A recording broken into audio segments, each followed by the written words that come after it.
ラプラス事変、宇宙世紀の始まりに隠された最初の裏切り、序章。箱の中身は兵器ではなかった。ラプラスの箱。その名は宇宙世紀の裏側で長い間囁かれ続けてきた。箱を開けば連邦は崩壊する。箱を手にすれば世界の支配構造が変わる。箱の中には地球連邦政府を揺るがす何かが眠っている。だがその中身は核兵器ではなかった。コロニーレーザーでもなかった。ニュータイプを操る装置でもジオン残党を勝利へ導く秘密兵器でもなかった。そこにあったのはただの石碑だった。宇宙世紀憲章の原本。人類が地球の重力を離れ宇宙へ進出する新時代の始まりを記した象徴的な憲章である。しかしその原本には後の世に伝えられた憲章から削除された一文が存在していた。宇宙に適応した新人類が発生した場合、その者たちを政治へ優先的に参画させる。たった一文。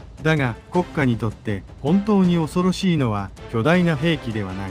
国家が最初に交わした約束を自ら裏切っていたという証拠である。ラプラス事変とはユニコーンガンダムをめぐる戦いではある。ネオジオン残党ソデツキと連邦軍の衝突でもある。ビスト財団、アナハイムエレクトロニクス、ロンドベル、そしてザビ家の血を引く少女ミネバが絡んだ複雑な政治事件でもある。だがその本質はさらに深い。ラプラス事変とは宇宙世紀そのものが最初から抱えていた嘘を暴いた事件だった。第一章。宇宙世紀は希望ではなく爆破から始まった。宇宙世紀元年、人類は新しい時代の到来を祝っていた。地球は人類文明の母なる星でありながらすでに過密と環境負荷、政治的停滞を抱えていた。人類は宇宙へ出なければならなかった。宇宙移民計画は人類の未来を救うための大事業だった。その象徴として建設されたのが首相官邸ラプラスである。地球軌道上に浮かぶ官邸。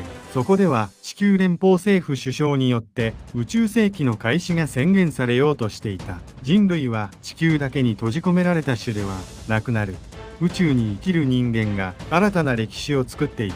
本来ならそれは祝福の日であるはずだった。だがラプラスは爆破された。宇宙世紀は理想の宣言ではなくテロと死から始まった。そしてその混乱の中で一人の男が歴史の裏側へ転がり落ちる。サイアム・ビスト。彼はラプラス爆破事件に関わった一人であり、偶然にも宇宙世紀憲章の原本を手に入れた。この瞬間、宇宙世紀の表の歴史と裏の歴史が分岐する。表の歴史では地球連邦政府が宇宙移民を管理し、スペースの移動を統治し、地球圏全体の秩序を維持していく。だが裏の歴史ではビスト家が箱を握り、連邦政府の急所をつかみ続ける。ラプラスの爆破は単なるテロ事件ではなかった。宇宙世紀という時代が最初から血と隠蔽によって始まったことを示す現在のような事件だった。第2章。なぜ箱は権力になったのか。ラプラスの箱はそれ自体では何も破壊しない。艦隊を沈めることもない。都市を焼くこともない。地球を寒冷化させることもない。だが地球連邦政府はその箱を恐れ続けた。なぜか。それは箱が連邦の正当性を傷つけるからである。国家とは軍隊だけで成り立つものではない。法律だけでもない。国民がその支配を当然だと認める理由。それが正当性である。地球連邦政府は宇宙移民を管理する側に立った。スペースノイドは地球から離れた宇宙コロニーに移住させられ、税を払い資源を供給し、政治的には地球の決定に従わされた。やがて不満は積み重なる。なぜ宇宙で生きる者たちの未来を地球に残った者たちが決めるのか。なぜスペースノイドは自治を求めるだけで反乱分子とみなされるのか。なぜニュータイプという新しい可能性は希望ではなく危険物として扱われるのか。もし宇宙世紀憲章の原本に宇宙に適応した新人類の政治参加を認める条文があったなら、連邦は宇宙世紀の始まりに自ら掲げた未来を隠したことになる。これは大きい。ジオンの独立運動は単なる反乱ではなくなる。スペースノイドの怒りは単なるわがままではなくなる。ニュータイプをめぐる政治的議論も最初から存在していたはずの約束を連邦が封印していたという話になる。だから連邦は箱を恐れた。そしてビスト財団はその恐怖を利用した。箱の力とは真実の力ではない。真実が暴かれることを恐れる者たちへの沈黙の脅迫である。ビスト財団は政府ではない。軍でもない、選挙で選ばれた政治勢力でもないにもかかわらず、彼らは宇宙世紀の裏側で巨大な影響力を持った。なぜなら彼らは連邦の首筋に歯を当てていたからである。第3章、リスト財団とアナハイム、戦争を管理する者たち。宇宙世紀の歴史を読むとき、表の主役はいつも軍人や政治家である。デビル、ギレン、シャア、ハマーン、ブライト、アムロ、ミネバ。だが、裏側で歴史を動かしてきた者たちがいる。財団と企業である。リスト財団は、ラプラスの箱を握ることで、連邦政府の中枢へ影響力を持った。一方、アナハイムエレクトロニクスは、戦後の宇宙世紀において、兵器産業の巨大な中心となっていく。一年戦争が終わった後、ジオン公国は敗北した。だが、ジオンの技術は消えなかった。ザクを生んだ技術、モビルスーツという兵器思想、ミノフスキー粒子環境下での戦闘理論、それらは連邦へ、企業へ、そして次の戦争へ受け継がれた。アナハイムは敗者の技術を吸収した。そして恐ろしいのは、アナハイムが単に連邦の兵器工場ではなかったことだ。連邦にも売る、反連邦勢力にも関わる。戦争が起きれば、需要が生まれ、需要が生まれれば、新型機が作られ、新型機が作られれば、次の戦争が技術的に可能になる。グリプス戦役、第一次ネオジオン戦争、第二次ネオジオン戦争。それらの戦場の背後には常に技術と資本の流れがあった。そしてラプラス事変においてその構造はユニコーンガンダムという形で結晶する。ユニコーンはただの高性能機ではない。サイコフレームの極致であり NTD を搭載しニュータイプを狩るための機体であり、同時にラプラスの箱へ至る鍵でもあった。兵器であり鍵であり政治装置でもある。ここに宇宙世紀の歪みがある。人類の可能性を示すはずのニュータイプ、その可能性を測定し制御し兵器化し、必要であれば抹殺する。宇宙世紀は希望を語りながら希望を兵器に変えてきた時代だった。第4章、袖付き敗者たちはなぜ箱を求めたのか。ラプラス事変のもう一方の当事者がネオジオン残党袖付きである。彼らはかつてのジオン公国軍ではない。ハマーンのアクシズでもない。シャアの新生ネオジオンでもない。敗北の後に残された者たちである。一年戦争で敗れた。第一次ネオジオン戦争で敗れた。第二次ネオジオン戦争でもシャアはアクシズと共に消えた。それでもなおジオンの名にすがる者たちがいた。彼らにとってジオンとは単なる国家ではない。失われた故郷であり奪われた誇りであり、地球連邦に対する抗議の言葉だった。だが現実は厳しい。袖付きにはジオン公国ほどの国力はない。アクシズほどの拠点もない。シャアのような本物のカリスマもいない。だからこそ彼らには物語が必要だった。自分たちはただの敗残兵ではない。自分たちの戦いにはまだ歴史的な意味がある。スペースノイドの独立と尊厳はまだ終わっていない。その物語を補強するものがラプラスの箱だった。もし箱の中身がスペースノイドやニュータイプの政治的権利を示すものならば、ジオンの戦いは見え方が変わる。それは単なる反乱ではなくなる。連邦が隠した約束を取り戻す戦いになる。フルフロンタルはそこを理解していた。彼はシャアの再来として作られた男であり、器と呼ばれた存在だった。だが彼の思想はシャアそのものではない。シャアが人類を地球から引き剥がし、地球という母から自立させようとしたのに対し、フロンタルはより冷たい現実政治を見ていた。サイド共栄圏、地球を直接滅ぼすのではなく、宇宙側だけで経済圏を作り、地球を政治的経済的に空洞化させる構想。それは夢ではなく計算である。革命ではなく封鎖である。人類の革新ではなく地球の緩慢な種である。フロンタルにとって箱は世界を救うための希望ではなかった。世界を動かすためのカードだった。第5章、ミネバラ・オザビ、鉄塔という名の牢獄。ラプラス事変においてミネバラ・オザビの存在は決定的である。彼女はザビ家の血を引く少女である。ドズルザビの娘、ゼナザビの娘、そしてジオン残党にとっては失われた国家の正当性を背負う存在。しかしミネバ自身にとってその決闘は祝福ではなかった。彼女は生まれた時から人間である前に旗印だった。アクシズに担がれ、ハマーンに利用され、ネオジオンの象徴として扱われた。彼女の言葉は彼女自身のものではなく、ジオンという亡霊の声として利用される危険を常に持っていた。だからこそラプラス事変におけるミネバの選択は重い。彼女は箱を自分のために使わない。ザビ家の再興にも使わない。ジオンの勝利にも使わない。箱を世界へ返そうとする。ここが重要である。ミネバはジオンの姫として勝つ道を選ばなかった。ザビ家の血によってもう一度人々を従える道も選ばなかった。彼女は自分自身が歴史の道具にされることを拒んだ。これはザビ家の歴史に対する静かな決別である。ギレンは人々を先民思想で導こうとした。キシリアは謀略と権力で未来をつかもうとした。ゴズルは戦場で家族と国を守ろうとした。ガルマは若さと理想のまま政治の駒となった。そしてミネバはその決闘の最後に立ち別の選択をする。支配ではなく公開、独占ではなく共有、決闘ではなく言葉。ラプラスの箱を世界に開くという行為はミネバにとってザビ家の呪いから抜け出すための政治的な宣言でもあった。第6章、バナージリンクス歴史の外側から来た少年。バナージリンクスは宇宙世紀の大きな政治構造から見れば何者でもない。王族ではない。軍人でもない。政治家でもない。思想家でもない。彼は巨大な歴史の外側にいた少年だった。だからこそラプラス事変では彼の存在が重要になる。宇宙世紀の大人たちはいつも仕方がないという。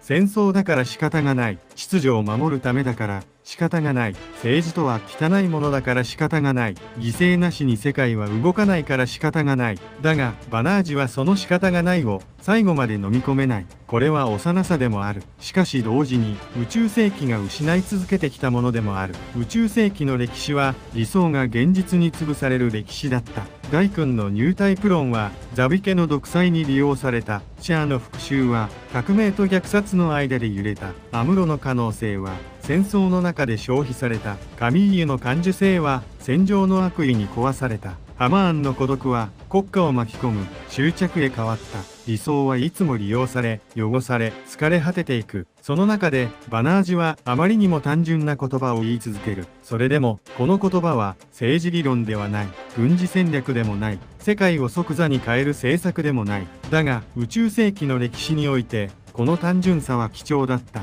なぜなら誰もが諦めを大人の知恵として語る時代になお諦めない者がいなければ歴史はただ腐っていくだけだからである。第7章、ユニコーンガンダム。可能性を殺すために作られた可能性。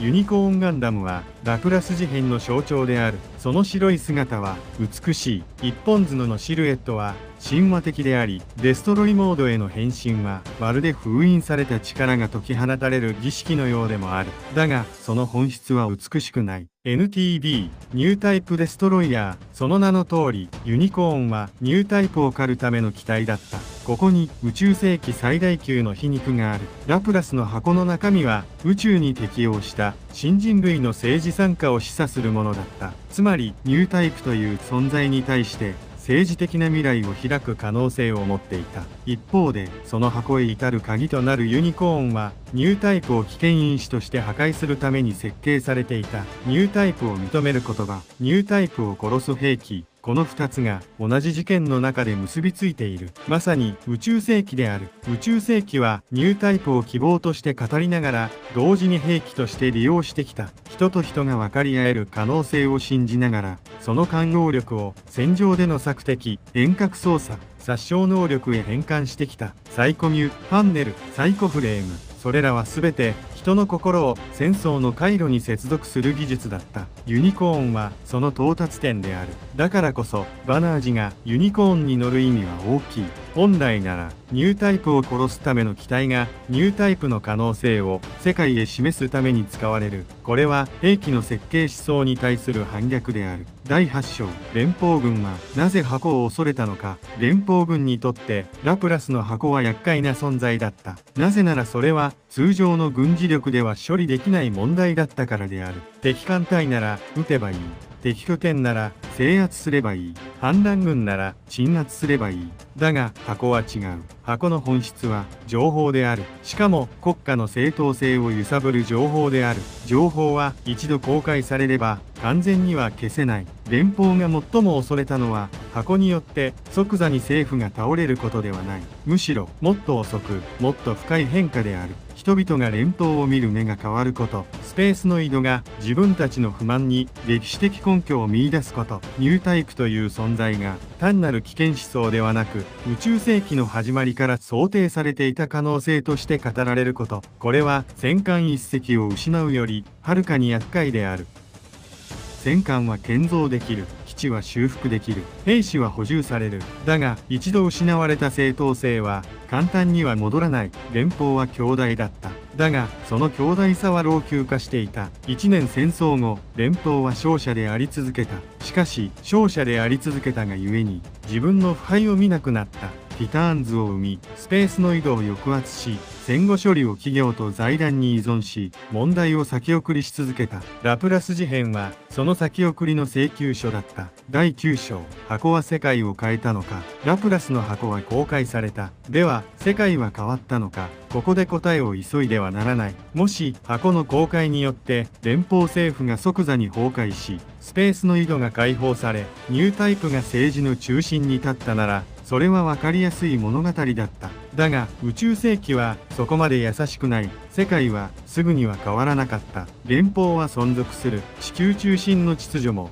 簡単には崩れない。スペースノイドの不満も消えない。ニュータイプの可能性も制度として救済されるわけではない。その後の時代にはマフティー動乱が起こる。さらに宇宙世紀は小型モビルスーツの時代へ進み、コスモバビロニア、ザンスカールへと別の混迷へ流れていく。では、ラプラス事変は無意味だったのか。そうではない。歴史には直ちに政権を倒す事件と長く人々の認識を変える事件がある。ラプラス事変は後者である。箱が開かれたことで連邦は完全な正義として振る舞うことができなくなった。スペースノイドの独立運動を単なる反乱とだけ呼ぶことも難しくなった。ニュータイプという存在を危険な幻想として封印しきることもできなくなった。世界はすぐには変わらなかった。だが世界の見る目は変わった。これは地味だが重大である。人々がその国家の語る物語を信じなくなるからだ。第10章、ラプラス事変と宇宙世紀の歴史的一致。ラプラス事変を宇宙世紀の大きな流れの中に置くと、その意味はよりはっきりする。一年戦争はスペースノイドの怒りがジオン公国という形で爆発した戦争だった。だがその怒りはザビ家の独裁と議連の先民思想によって歪められ、コロニー落としという取り返しのつかない虐殺へ至った。グリプス戦役は戦後の連邦が自らの内部に生み出した怪物ティターンズとの戦いだった。連邦はジオンに勝った。だが勝者である連邦の中からより露骨な弾圧組織が生まれた。第一次ネオジオン戦争はハナーン・カーンがミネバの正当性を掲げ、ジオンの亡霊を再び政治の舞台へ引き戻した戦争だった。第二次ネオジオン戦争はシャアが人類そのものに絶望し、地球を捨てさせるためにアクシズを落とそうとした事件だった。そしてラプラス事変は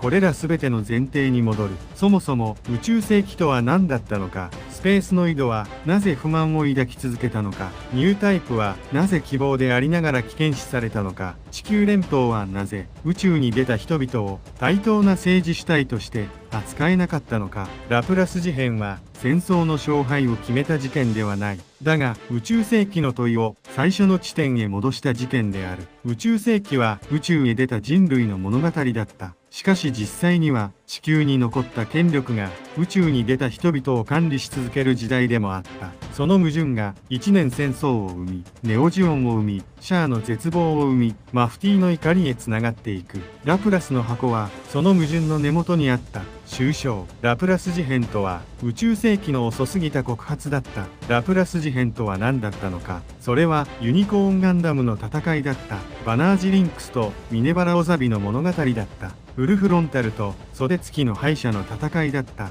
リスト財団とアナハイム連邦政府が抱え続けた秘密の生産だった。だがその本質はもっと深い。ラプラス事変とは宇宙世紀の始まりに隠された約束が約1世紀後にようやく世界へ返された事件である。箱の中身は兵器ではなかった。だが兵器よりも恐ろしいものだった。なぜならそれは連邦が何を隠し、スペースノイドが何を奪われ、ニュータイプという存在がなぜ政治的に封印されてきたのかを問い直す証拠だったからである。しかし真実が明らかになっても人類はすぐには変われない。これが宇宙世紀の残酷さである。人は真実を知れば正しくなるというほど単純ではない。正義が示されれば制度が変わるというほど世界は柔らかくない。希望が見えれば戦争が終わるというほど人類は成熟していない。それでも箱は開かれた。一度開かれた箱はもう完全には閉じられない。ラプラス事変は宇宙世紀を終わらせた事件ではない。